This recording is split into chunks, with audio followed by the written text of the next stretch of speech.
Welcome back to the Convo Couch, everyone. Pasta Jardula here. And I'm Fiorella, and we have Jonny Tsunami, the ones and twos, and we also have obviously we have a great guest today. We have interviewed the Boogaloo boy Marcus Magnus. I keep doing that, Magnus, and he was talking to us about how they worked with BLM, how they often protected them, completely contradicting all the things that most people have heard about them. We were on the ground as well, and we heard the same exact things as well. That's it wasn't necessarily across the board, but in many instances the Boogaloo boys and these malicious kind of banded forces. So I wanted to have somebody that's been on the ground doing extensive, amazing coverage, that whose videos you can really learn a lot from. And Fischer is here to talk to us about his experience covering the protests. Thank you for coming on, Ford. Right. Thank you for having me on. Which one were you at? You just said that you were at one of those events yourself. No, we were covering the protests throughout the summer. So we were all over LA. We went to Portland. We went to Seattle. Right. We went to Denver. And we heard about Boogaloo boys. Those protesters making comments about Boogaloo boys. Well, it's interesting because they're such a decentralized movement, right? Sort of like Anonymous before, or like Antifa or Black Lives Matter or so forth, right? BLM being the one exception where there's a little bit more of a hierarchy, but the Boogaloos are very decentralized. It tends to be kind of cell-styled, almost city by city, state by state. Right, and it's different depending on where you are, but they are defined by the Hawaiian shirts, so you can usually tell like when one is there or not. So why did you get involved in covering the protests? Particularly. So I've generally covered activism really since the Obama administration. I think I really got that focus during the original kind of Black Lives Matter era of 2014 and 2015, covering Baltimore, and the co-founder of my organization was in Ferguson. And so that was sort of when we were in college. And then upon departing from college, I've kind of continued that business and continued to focus on activism into the Trump era, which of course has brought a very new chapter of different forms of activism into being. And so now kind of looking forward to seeing what the Biden era of politics will be. And so far, largely, I think it's going to be an extension of many of the same politics of the last 4 years, now with just sort of maybe a little bit of a role reversal. Right, exactly. What states have you been to, and what's your experiences with the Black Lives Matter organization and the Black Lives movement in general? You know what I'm saying? You were talking about it has a hierarchy of sorts, so it is a little bit centralized. Did you see a difference in some of the tactics? Yeah, so Black Lives Matter is slightly more centralized than some of these other movements we're talking about, in the sense that there is a national Black Lives Matter nonprofit organization. You know, BLM has specific founders, whereas if you're talking about Boogaloos or Antifa, there's no like single person who's at the top of it. Nobody could call themselves the founders of those movements. But even Black Lives Matter, of course, it varies drastically chapter to chapter. So I'm sort of the most familiar with, being here in Washington, D.C. I've spent the most time around DMV, Black Lives Matter. So that's one specific organization. But even just a little bit, far away into Virginia, an organization that's been really interesting for me to cover is Black Lives Matter 757. And that group has been much more inclined to, for example, show up armed at events, which is a little bit untraditional for Black Lives Matter. And they're more likely to do alliances with groups like the ones we're talking about, where, for example, I've been to several rallies where Black Lives Matter 757 has sort of joined up with Boogaloo boys over a shared distaste for gun control and feeling about issues of police reforms. And so what's interesting about that is other Black Lives Matter chapters sometimes sort of disavow other ones or condemn them. And so in the case of Black Lives Matter 757, they have actually been fairly unpopular among leftists and among some other chapters of Black Lives Matter who see them as sort of a dissident chapter of sorts. And I've kind of seen this before, where a couple of years ago, for example, there was a activist, Hawk Newsom, out of New York, who led a New York Black Lives Matter sort of chapter. And some people have been critical of him as well for appearing on right-wing media like Fox News, or being willing to talk to right-wing figures like Mike Cernovich. So, of course, as much as there might be some level of hierarchy, that there is a specific Black Lives Matter organization, it still does vary drastically across different local organizations.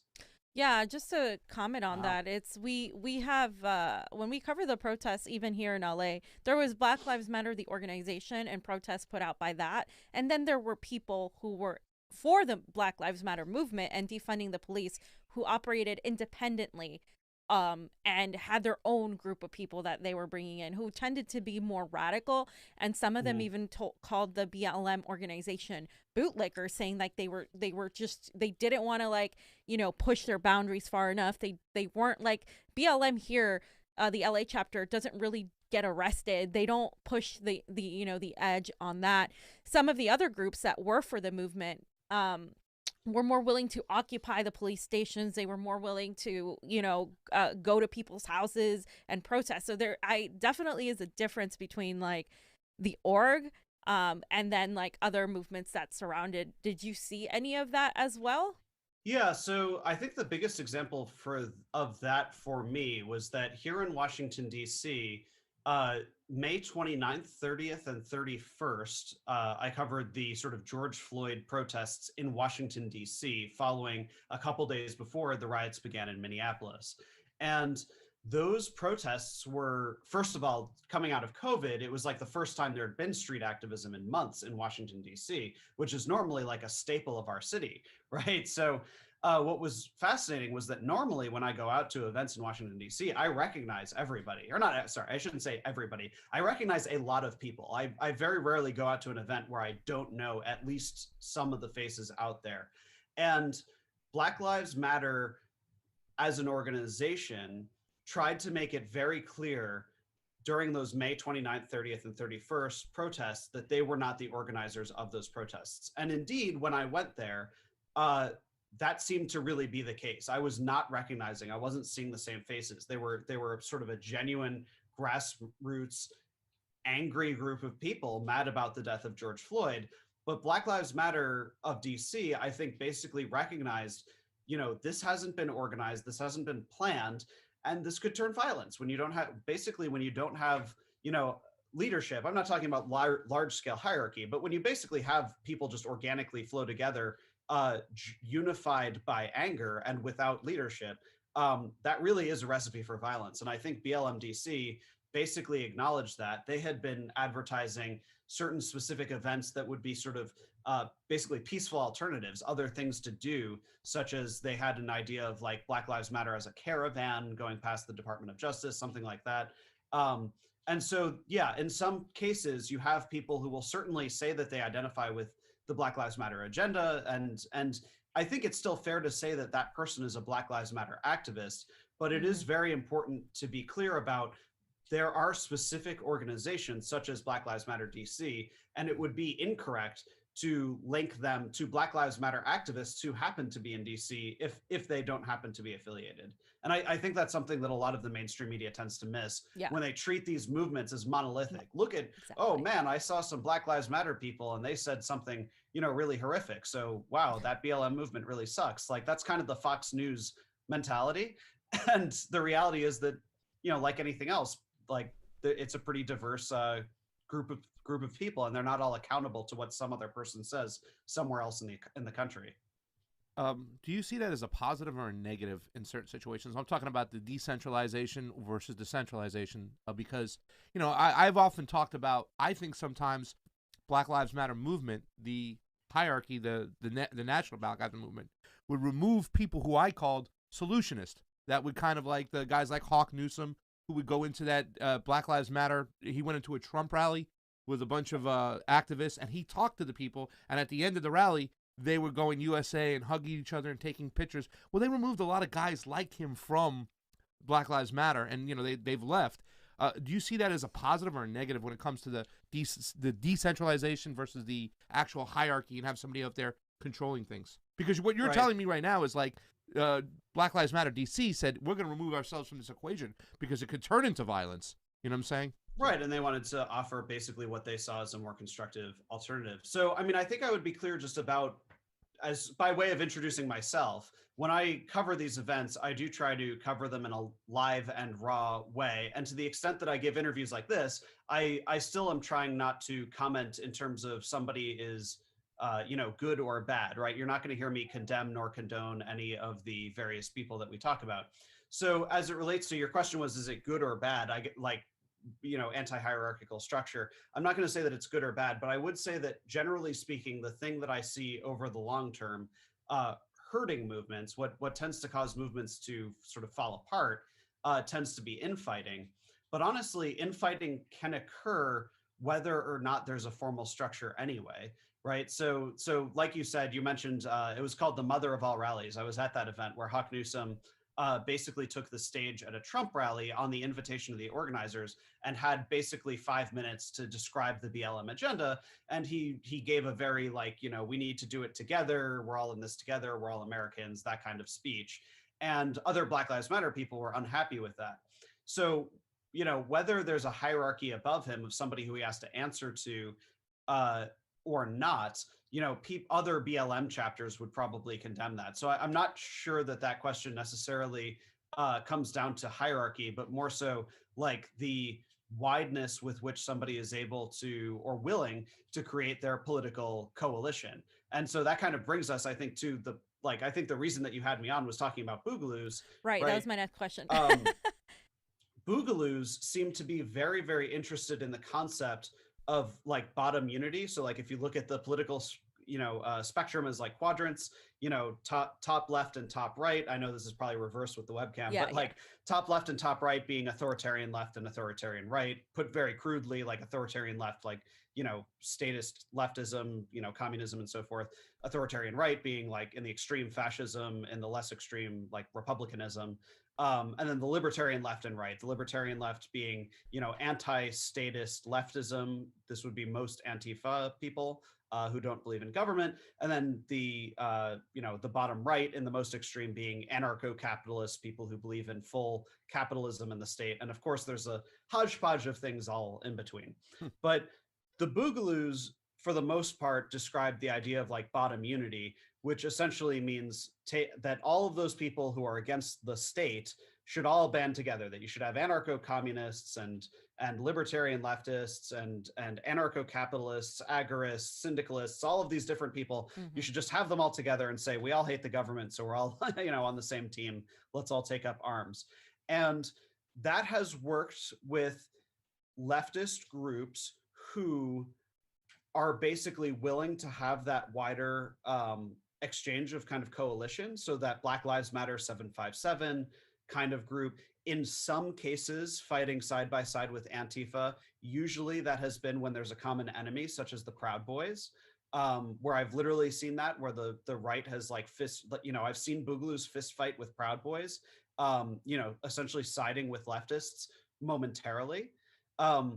But there are many leftists who are intrinsically skeptical of siding with anybody who is willing to side with, anarcho-capitalists are arguably the far right, right? They believe in the total free market capitalism, which if you subscribe to certain aspects of leftist ideology, then capitalism would basically be in the direction of fascism. So there are many people on the further left end of the spectrum who are deeply skeptical of the idea of an alliance like that. So mainstream media, right, mostly, and many pundits say that the Boogaloo Boys are a right-wing white supremacist group. If you look at most articles in mainstream media, that's all you see, going as far as calling them Nazis. What has been your experience in specific instances? And I know you sent me, you had some videos, and we were kind of showing some of the thread that you put out yesterday. Right. So this has been a problem that the Boogaloos have run into. So I cover street activism for the most part. And so I do want to be clear that what I'm describing applies to what I've seen on the street. And I realize that people who spend their time investigating online spaces may have a different experience. But with that being said, on the street, Boogaloos, in my experience, have espoused essentially hardcore libertarian beliefs, and they tend to espouse pro-LGBT positions. They tend to call themselves anti-racist. They tend to try, with, again, mixed success, but they try to convince leftists that they are effectively on their side. And they have tended to fight or argue with people who they view as bigoted, such as on a couple of occasions now, I have seen them defend transgender people and or trans rights activists when confronted by right-wing people. I have seen them pretty universally be anti-Trump. In fairness, there's been one time out of my whole 6 months of covering Boogaloo stuff. July 4th, I think, was the first time I covered like a real, like specifically Boogaloo rally. Out of 6 months of like pretty frequently covering these people, I've encountered one time that there was somebody who had a Trump mask, and the other Boogaloo who was identified with the Boogaloos, and the other Boogaloos were kind of like, well, we let anybody believe whatever they want to. So if we would say that we'd join up with leftists, if this Trump supporter really wants to be with us, then like whatever. But for the most part, other than that, I've heard Boogaloos describe themselves, generally speaking, always as anti-Trump. And so the problem is that I have seen usually the hardest point that they have difficulty sort of arguing with people on the streets about is there are a lot of leftists who will express deep skepticism about them on the basis of, well, Boogaloo has been affiliated as a term and a meme with like white supremacists, with like racial war type stuff online. And so even if you don't believe those things, you're essentially carrying the baggage of that meme in its original usage, when on 4chan in 2019 and 2020, people were using it that way. And so basically, why don't you stop calling yourselves Boogaloos if you really don't believe in that stuff? And I have seen them struggle somewhat to answer that. In some cases, it's been, well, those aren't real Boogaloos. So they kind of fall, there's sometimes a no true Scotsman kind of argument that comes into it. If they're racist, then they're not real Boogaloos.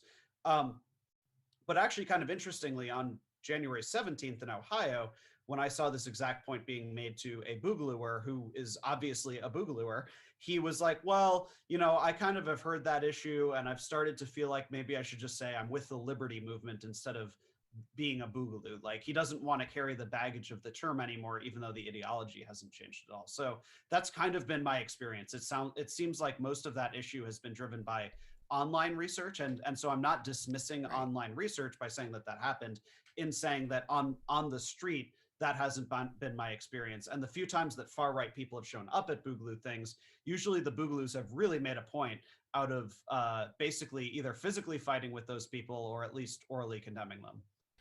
Well, it's funny. We did our homework yesterday. We watched Breaking 2 Electric Boogaloo, so we're ready for this interview.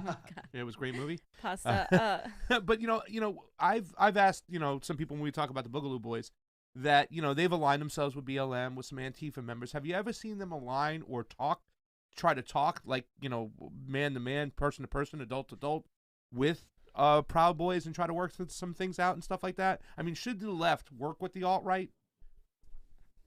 Okay, so the one example I have of this, I think, is actually really, really fascinating. So there was a situation in Columbus, Ohio, not the recent one, but months ago, where there was an anti-mask and sort of business shutdown, basically like a we're resisting COVID restrictions type rally. And that brought together a real hodgepodge of various sort of anti-statist groups, I guess you might say. So there were some Proud Boys, but it was largely kind of like 3%er constitutional militia type people, and then a contingency of Boogaloos. And this, I think this was July, actually, like late July. And so theoretically, the Proud Boys and the Boogaloos were kind of on the same side of that rally, because they were both basically there in opposition of the COVID closures. But then what happened? Then Black Lives Matter and Antifa type people basically came to counter protest it. So you had people who were specifically explicit BLM members, you had people who were various like leftist gun club members and so forth. And so you had fewer guns on the other side, but armed leftists showing up to counter protest this coalition that I would generally describe as ranging from authoritarian right to perhaps bottom center at most. And there was also a couple of self-described Black Panthers among them. So really just a hodgepodge of people who don't like the government. And that's not to say that Antifa or BLM like the government either. So you really just had two gigantic rivaling coalitions. But here's the interesting thing that happened. When they showed up, it was initially a pretty tense situation, and the police tried to stand in the middle of them, as kind of you generally have police do, separate the two sides, whatever. The Boogaloos, when that had happened, rather than continuing to side with the right, the Boogaloos who were there actually went to the middle and with their arms physically faced toward the right wing. In other words, protecting the left from the right.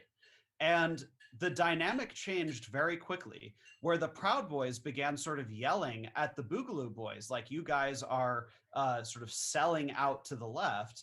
And this incited, wait a second, why are the Boogaloo Boys different? And so there were arguments, which I recorded, where the Boogaloo Boys, upon the right sort of realizing that the Boogaloo Boys were only sort of situationally with them, the Boogaloo Boys were arguing with them. And when they fleshed it out, really their primary disagreement is the Boogaloo Boys hate the cops and the right-wingers like the cops. And that was sort of their main position of fighting.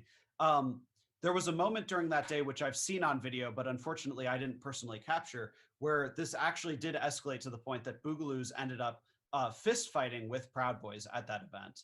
And I have seen that happen as well on November 14th, where a Boogaloo boy fist fought with Proud Boys because his view was the Proud Boys were attacking Refuse Fascism, which is a leftist organization for exercising their free speech, right?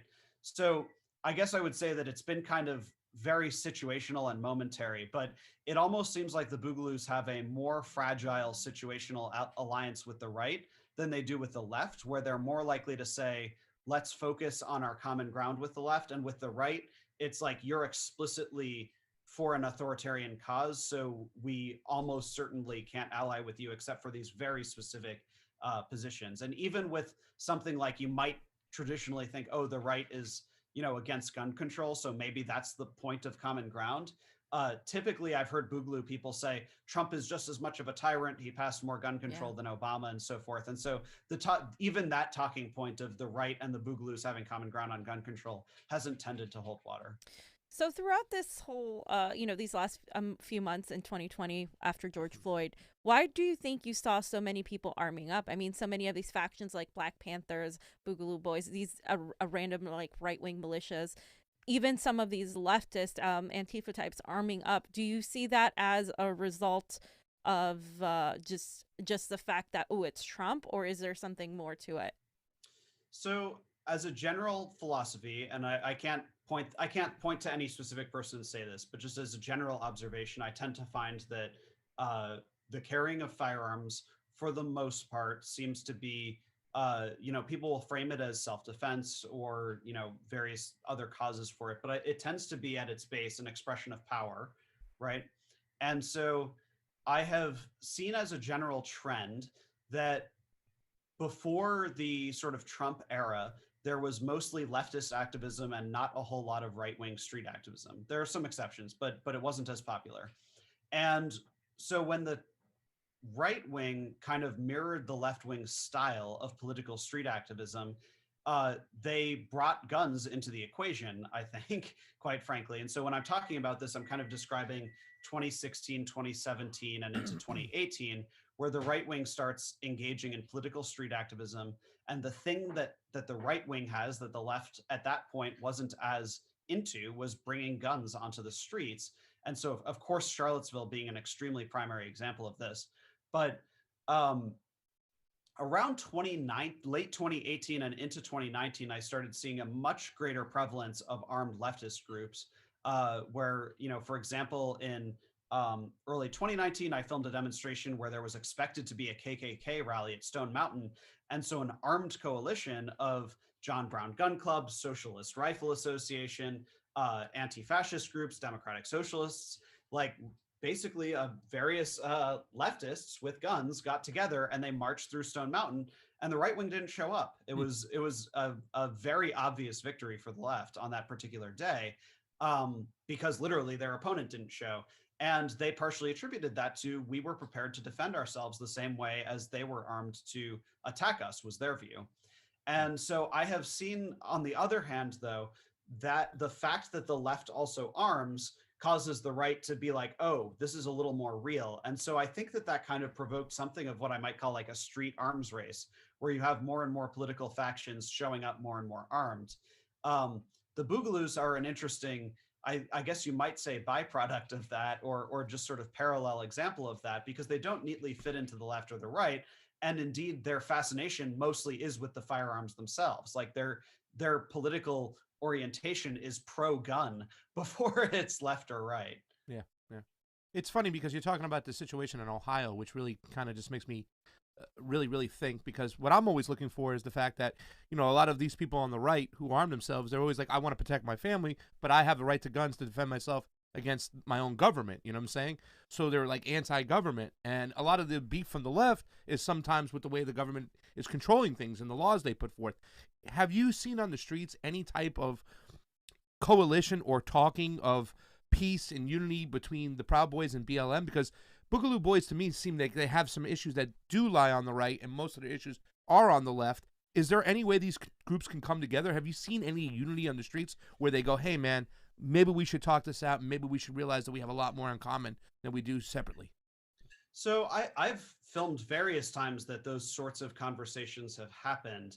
And often I see the comments and replies and so forth to those types of videos, and people often find that or claim that they see those attempts at alliances as fairly superficial. But with that being said, you know, and I'm going to say the opposite of this right after this example.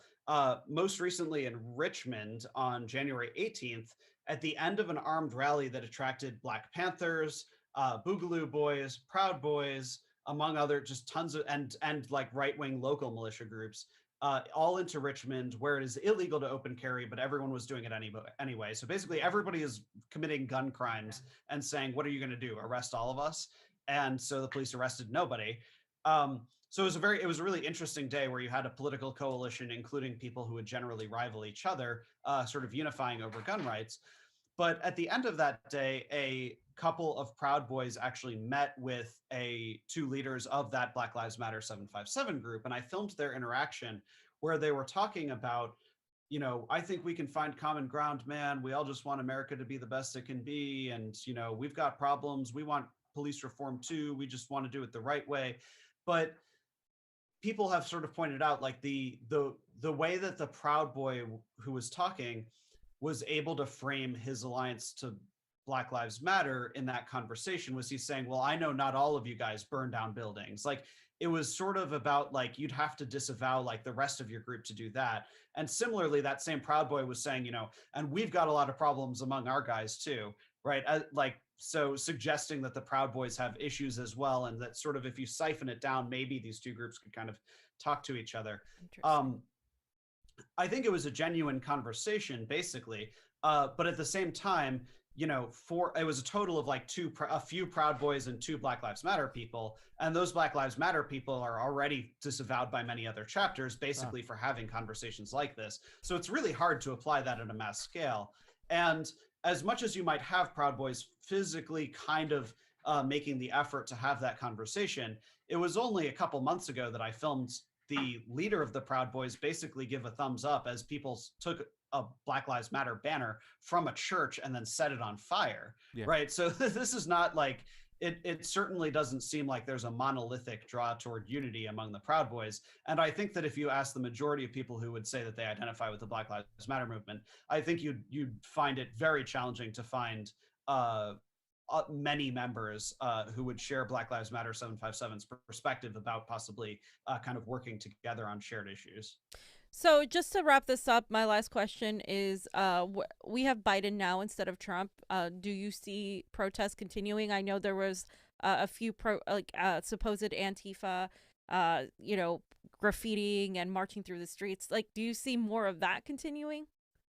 So I think that it probably will evolve to some extent. So Antifa in Portland, for example, is actually pretty organized, where they have specific calls to action basically nightly, like here's where we're doing it, right? So I've been to Portland a couple times to kind of cover that sort of thing, and it's sort of the same people who show up at each, you know, event. And so I had a contributor there for both sort of New Year's time, but also around the inauguration. And they make it very clear that the anti-fascist movement does not support Joe Biden. It never has, and it never will. And so, yeah, I mean, in the case of Portland, they attacked the Democratic Party headquarters following Joe Biden's inauguration. But again, I mean, I'm talking about property. It's not like they physically like hurt people, but they broke windows. They graffitied it. I think they broke a window into a bank and like a Starbucks or something. But basically, the point of it being, we oppose Biden too. And now, since then, they've actually been more focused on an ICE facility in Portland, again, underscoring the point that as far as Antifa is concerned, it's not like the Biden administration is especially progressive on immigration. I think Biden might have surprised people actually with one of his early policy prescriptions, where he's had this bill that had a pretty, large amount of, or an ambitious amount, I should say, I guess, of immigration reform. But with that being said, Antifa has made it clear that they still oppose him. With that being said, will enthusiasm to go to anti-fascist actions wane in the era of Biden as opposed to Trump? I would tend to guess that Trumpism probably was a greater drive for people to get out there. So we'll see.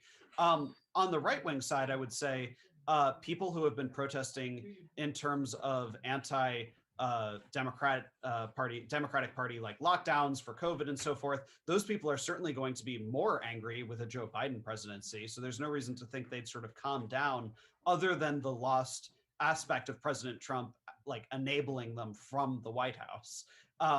And for the left, those people, those MAGA people who are still going to be out there, still doing their thing, they're going to continue to be an enemy. So, I mean, I don't see any particular reason to believe that a Joe Biden presidency is going to mean that less street action is going to occur, but it remains to be seen.